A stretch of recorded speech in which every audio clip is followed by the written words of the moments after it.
여야 정치권은 본격적인 총선 체제에 돌입하고 있습니다. 먼저 국민의힘 한동훈 위원장은 오늘 이재명 대표의 정치적 고향인 성남과 용인을 찾아서 대통령실 출신 후보들을 지원하는 유세에 나섰습니다. 민주당은 전 총리들의 임종석 전 비서실장까지 합류하는 통합선대위 구성을 검토하고 있습니다. 구승은 기자가 전하겠습니다. 국민의힘 한동훈 비상대책위원장이 안철수 의원, 김은혜 전 홍보수석과 한자리에 섰습니다.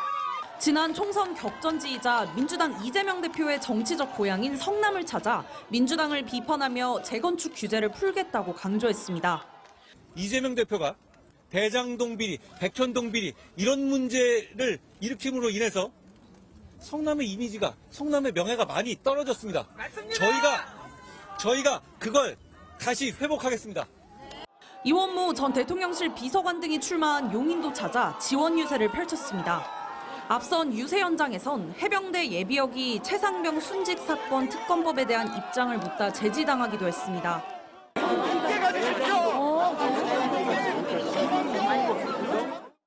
아직 수사가 계속되고 있는 건 아닌가요? 저는 특검이라는 것은 수사가 잘못되거나 수사에 부족한 점이 드러났을 때 하는 것이지.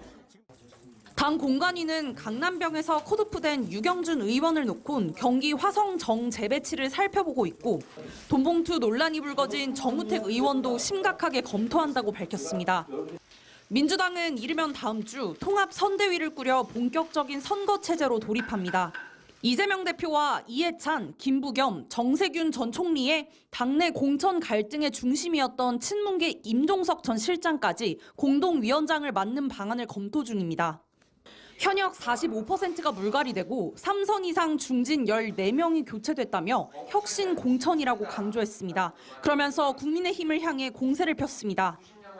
여당의 공천이 건생구팽이라고 불리고 있습니다. 김건희 여사 방탄이 끝났으니 이제 사냥개를 사냥한다, 삶아 먹는다 뭐 그런 뜻 아니겠습니까? 양문석 전 방통위원이 경선 상대인 전해철 의원을 향해 수박을 깨러 가겠다고 발언해 논란이 불거지자 당 공관위는 공천을 허용하지 않을 정도인지는 판단이 안 선다고 밝혀 계파 갈등 재연에 불씨를 남겼습니다. MBC 뉴스 구승은입니다.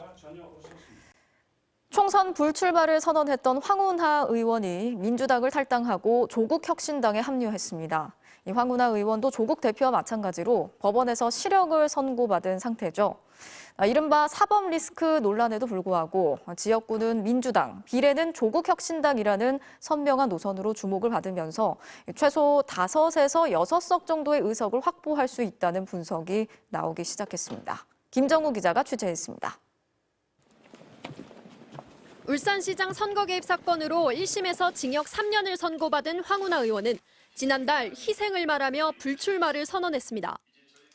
누군가는 희생하는 모습을 보일 때입니다.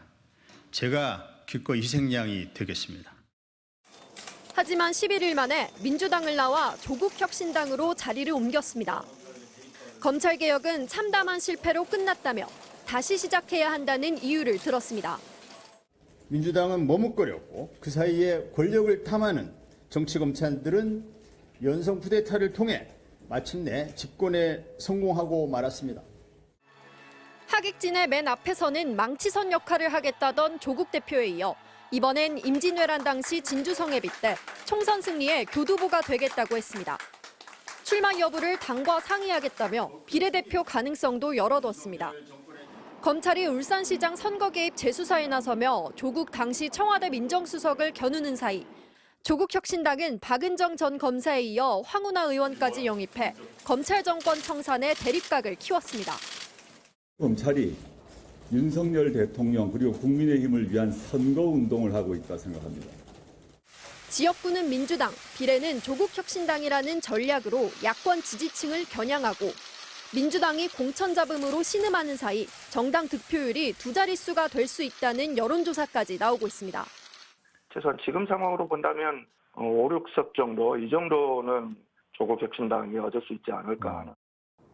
출범 초기 다소 거리를 뒀던 민주당은 지지층 이탈과 외연 확장 사이에서 연대를 고민하고 있고 국민의힘도 파급력을 예의주시하면서 여야 양당의 속내도 복잡해지고 있습니다. MBC 뉴스 김정우입니다.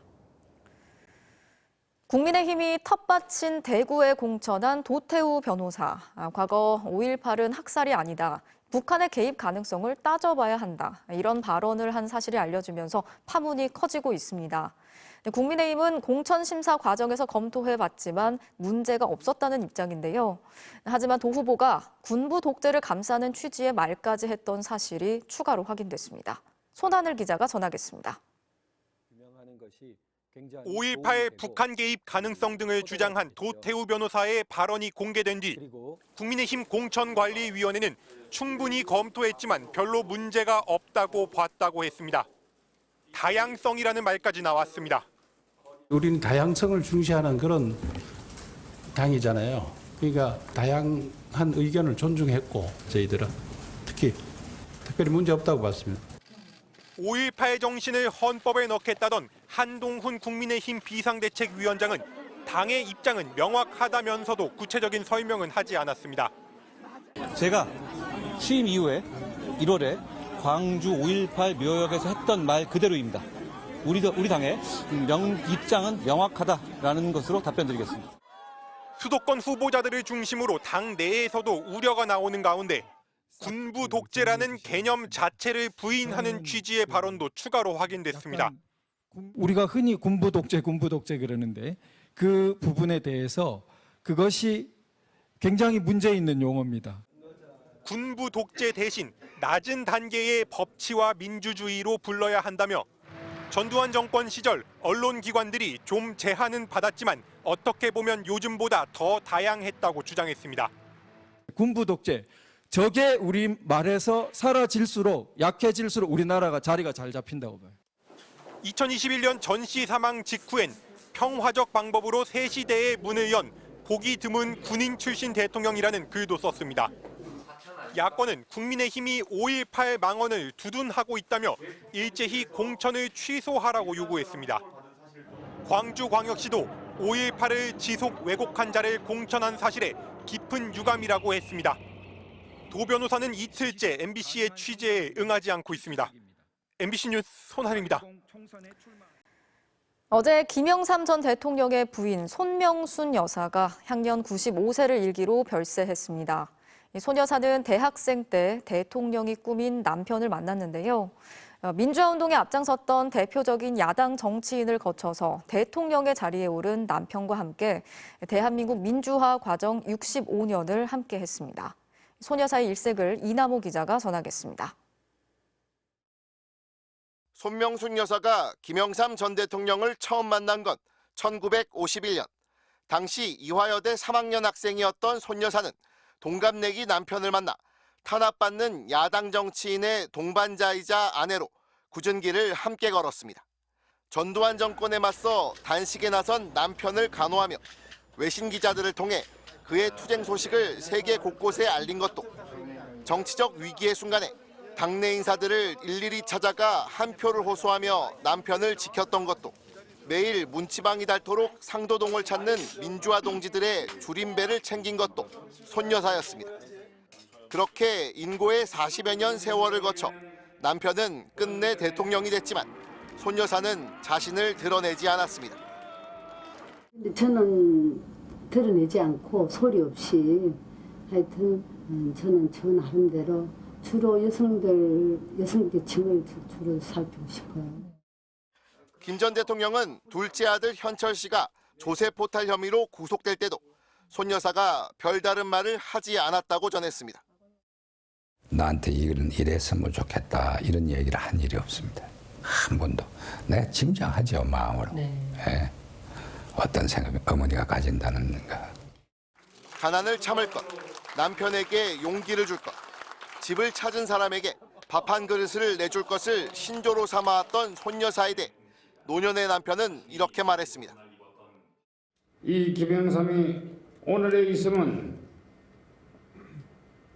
제 아내 손명순의 한결같은 사랑과 내조 덕택이었다고. 손 여사를 만난 걸 평생에 가장 잘한 일 중 하나로 꼽았던 김 전 대통령. 9년 전 그가 떠날 때 손 여사는 그저 춥다는 한마디로 마음을 표했습니다. 손 여사의 발인은 오는 11일 아침 8시 국립현충원 김 전 대통령 묘역에 합장될 걸로 전해졌습니다. MBC 뉴스 이나범입니다. 여야 정치권 인사들은 오늘 손명순 여사의 빈소를 찾아서 조문하는 등 추모의 발길이 이어졌습니다. 대통령실에서는 비서실장 등 참모들이 조문을 했고 윤석열 대통령은 화환을 보냈습니다. 이용주 기자가 취재했습니다. 손명순 여사 빈소 양쪽에는 윤석열 대통령과 한동훈 국민의힘 비대위원장의 근조 화환이 놓였습니다. 여야 지도부도 빈소를 찾아 민주화 과정에서 고인이 김영삼 전 대통령과 함께한 공로를 평가했습니다. 저는 우리 국민 모두가 고인과의 인연을 가지고 있다고 생각하고요.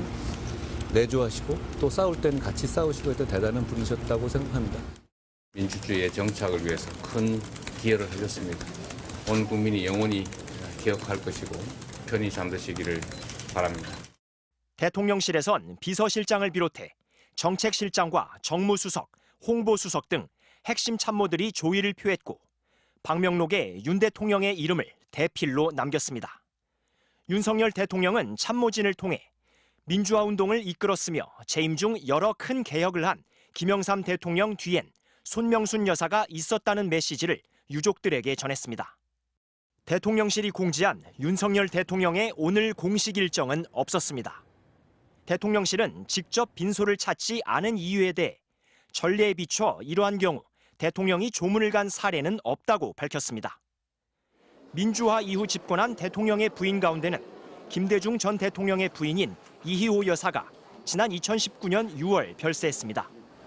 당시 문재인 대통령은 북유럽 3개국 순방 중이었고 귀국 직후 서울 동교동에 있는 이희호 여사 사저로 가서 유족들을 위로했습니다. 문 전 대통령 옆에는 김정숙 여사도 함께했습니다. 나라의 큰 의원을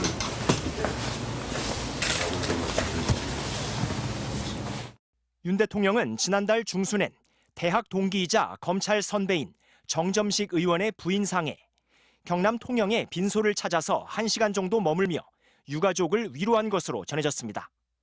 MBC 뉴스 이용주입니다.